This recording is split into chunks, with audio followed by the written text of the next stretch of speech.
ini kita dari tim gabungan Puspom TNI, Puspom AD dan tim Propam melaksanakan tindak lanjut dari apa yang terjadi beberapa waktu yang lalu, tepatnya tanggal 27 April 2023.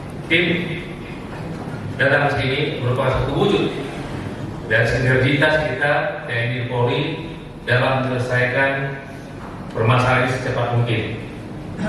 Beberapa penekanan dari Bapak Panglima TNI, yang pertama adalah sinergitas TNI Polri ini harus ditingkatkan dan harus menjadi pemahaman bagi seluruh prajurit maupun aparat Polri. Kemudian apabila di dalam proses investigasi dan pendalaman yang kita laksanakan ada hal-hal yang melibatkan para prajurit, khususnya kita akan melaksanakan satu proses hukum sesuai dengan ketentuan. Kemudian penekanan beliau lagi bahwa TNI, prajurit TNI tidak boleh arogan, tetap tegas tapi humanis. Ini merupakan satu panduan-panduan yang kita laksanakan di dalam proses penyelesaian permasalahan kita, dan tim saat ini sudah bekerja. Dan kami mohon kepada rekan-rekan media juga untuk sama-sama kita pahami ini, bahwa berita-berita atau kesimpulan-kesimpulan mohon tidak diambil oleh awak-awak media. Sumber berita ini berasal dari Propam TNI maupun Pusat TNI maupun dari Puspom AD, sehingga ini bisa kita pertanggungjawabkan. Kalau tidak, nanti akan menjadi bola liar bagi kita semuanya dan dimanfaatkan oleh pihak-pihak yang tidak bertanggung jawab. Demikian yang kami sampaikan, yang tambahan dari Propam. Tadi yang disampaikan oleh Pak Kapuspom TNI itu sangat benar. Saya hanya ingin menegaskan kembali bahwa soliditas TNI Polri, sinergitas TNI Polri itu merupakan perintah dari Bapak Presiden. Dan tentunya kita harus melaksanakan itu semua, harus mengaplikasikan itu semua, sehingga kita turun di sini bersama-sama tim gabungan. Kita 2 hari sudah melaksanakan kegiatan, kita berkunjung ke Pemdam, kita bertatap muka langsung dengan Pangdam dan jajaran beserta Pak Kapolda juga. Kemudian kita juga ke Polda, dan terakhir hari ini kita di Polres Jeneponto. Alhamdulillah kita lihat bersama bahwa kebersamaan TNI Polri di jajaran Polda Sulawesi Selatan itu sangat sinergi, sangat solid, termasuk di Polres Jeneponto ini.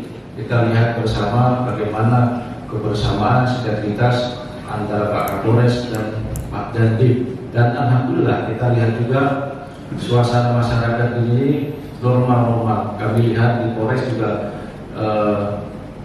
normal seperti biasa, melakukan pelayanan masyarakat seperti biasa. Kita lihat tadi ada proses rekrutmen, pelayanan masyarakat dan sebagainya. Kemudian berikutnya disampaikan oleh Pak Kapuspom TNI tadi, tolong kita bersama-sama rekan media juga kami minta tolong. Sekarang mungkin banyak beredar informasi-informasi yang tentunya ini perlu keakuratan. Jadi kami mengharapkan pada kesempatan ini pula kepada seluruh jajaran Polri, khususnya juga pasti dengan jajaran TNI, jangan latah, jangan dibiasakan untuk menge-share hal-hal informasi yang tentunya itu belum tentu ada kebenarannya. Tadi disampaikan oleh Bapak Puspom TNI, cross-check dulu, sumbernya adalah dari kami. Jadi itu tolong rekan-rekan media juga partisipasinya untuk menjaga soliditas TNI dan Polri. Saya kira itu. Terima kasih. Ya, kami sudah mendapatkan semua data-data kegiatan, laporan dan sebagainya, sehingga ini perlu kami analisa karena ini melibatkan dua institusi. Tetapi percaya kami akan bekerja dengan baik dan kami datang bersama-sama dari Jakarta ini perintah dari pimpinan untuk menyelesaikan permasalahan ini dengan baik dan percaya kepada kami. Siapa yang berbuat salah pasti akan proses hukum. Kemudian siapa yang tidak berbuat salah ya kita benarkan, kita bantu, kita jangan sampai hidupnya ataupun karirnya tertunda hanya karena kesalahan. Hal ini sekali lagi tolong rekan-rekan wartawan biarlah kami bekerja karena ini baru 2 hari kami bekerja. Ke depan ini adalah sebagai yang akan kami laporkan kepada pimpinan masing-masing untuk mengambil keputusan lebih lanjut. Itu saja. Terima kasih.